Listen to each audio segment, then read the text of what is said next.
We thought we knew pain. We were babies. Episodes 6 and 7 of Gnosia don't just escalate, they detonate the entire concept of escalation, then salt the earth with your tears. The Elpis is no longer a ship, no longer a prison. It's a dying god, and we're the bacteria fighting inside its veins. Buckle up. Or don't. There's no seatbelt strong enough for this. Episode 6. Echoes of Us, the mirror loop. Cold open. Silence. Real. Deafening silence. No alarms. No hum of engines. Just Yuri floating in the observatory dome, surrounded by hundreds of frozen bodies. In cryopods, every crew member who ever lived on the Elpis, duplicated across collapsed timelines. Their faces are pressed against the glass, eyes open, mouths screaming soundlessly. Yuri's reflection in the podglass isn't hers anymore. It's Setsu's face wearing Yuri's skin, then Otome's, then Gina's, cycling like a corrupted holoslide. Chikaranzai doesn't speak for the first 90 seconds. She just breathes, ragged, animal, terrified. When she finally screams, it's not words, it's pure static of the soul. Cut to the new loop. Yuri wakes in sickbay, but the room is wrong. Walls bleeding silver ichor, Setsu's old bloodstains still wet from loops ago. And Setsu is there, but not. She's translucent, a ghost anchored to Yuri's perception. You kept me, ghost Setsu whispers, voice layered with 1,000 overlapping deaths. Now I keep you. From this point on, Setsu is inside Yuri's loop vision. Literally. A second voice in her head, arguing, pleading, flirting, raging. Ikumi Hasegawa and Chikaranzai talking to each other in the same skull is the most unsettling duet since Radio Static learned harmony. The crew this loop, only 6 left. The rest are echoes, hollow shells that parrot old dialogue but glitch when pushed. Stella, Saori Hayami, voice now a hollow cathedral echo, announces the new rule: the Gnosia have evolved. They no longer need bodies. They live in the loops themselves. The vote table is cracked down the middle. Half the holo seats are empty, flickering with static snow. Rakio is missing an arm. Literally, it phases in and out. Gina's eyes are solid black. SQ's face is just a smile carved into metal. Yuri tries to play smart, outs Gina immediately, citing black eye syndrome. But every accusation now triggers a memory bleed. When she points at Gina, the entire atrium floods with blood from every time Gina killed her. The crew drowns in it up to their waists, voting while choking on crimson. Votes don't matter anymore. The pods open before the tally finishes. Red lights everywhere. No one is human. No one was ever human. The episode ends with Yuri alone on the bridge, the ship's AI voice, calm, motherly, announcing, all crew accounted for. Beginning final warp to origin. The stars outside stretch into screaming faces. Episode 7, Origin, the truth is a blade made of you. Loop. Yuri doesn't wake up this time. She falls into the loop, like dropping through a mirror into Mercury.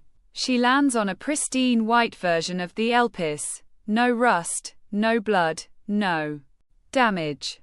Every crew member is here, alive, smiling, wearing spotless uniforms. They greet her like a returning war hero.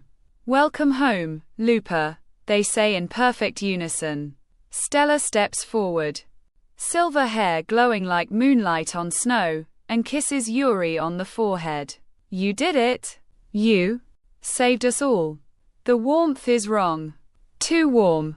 Like being hugged by a corpse that learned manners.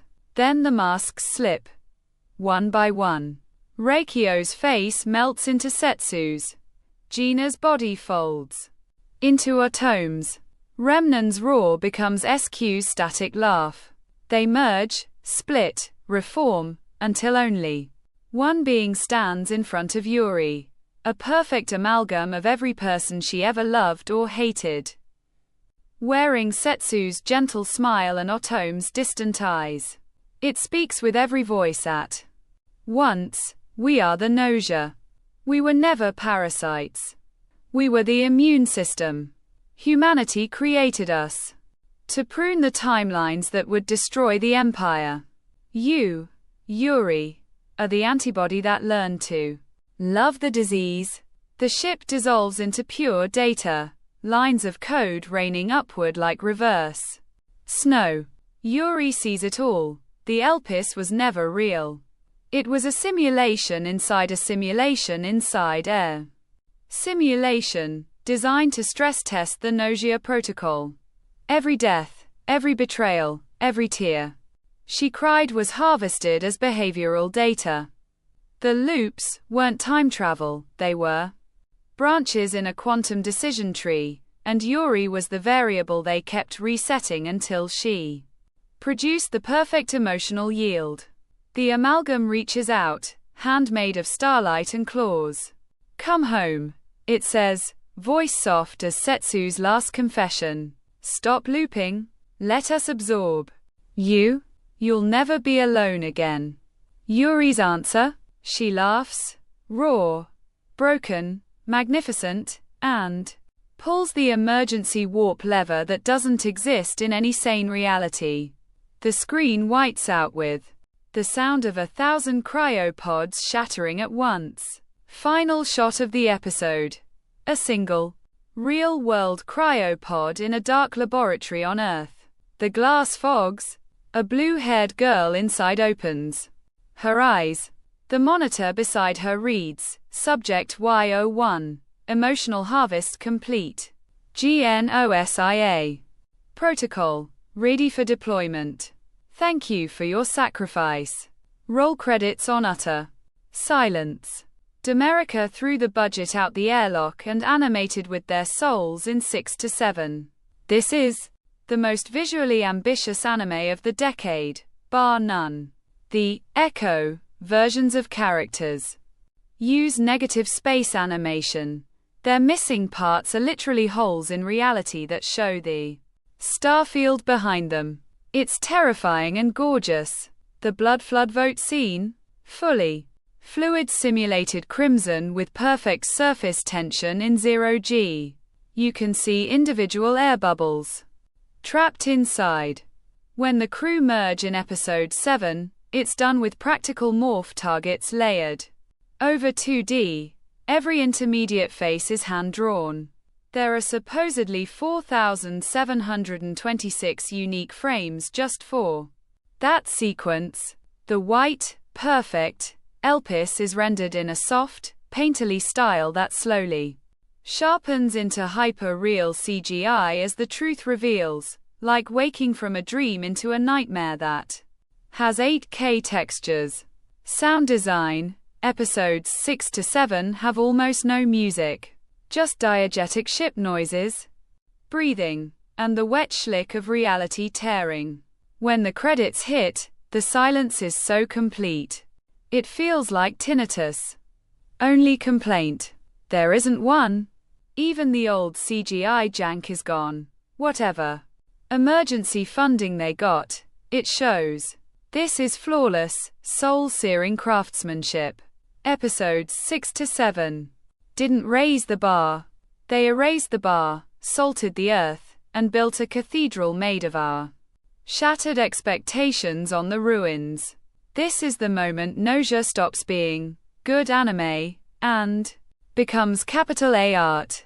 It's The Leftovers meets Saya no Yuta meets The Matrix on bath salts, and it hurts so good I'm writing this review through tears and shaky hands.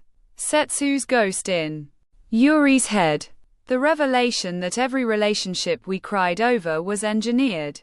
The final shot of the real-world pod. I am ruined. We thought we were watching a murder mystery in space. We were watching a love story about a girl who kept choosing to be human in a universe that punished her for it. Whatever happens in the remaining episodes, Gnosia has already secured its place as the best sci-fi anime of the 2020s. Maybe ever. I don't have theories anymore. I have prayers. Pray for Yuri. Pray for Setsu. Pray for all of us still stuck in the loop.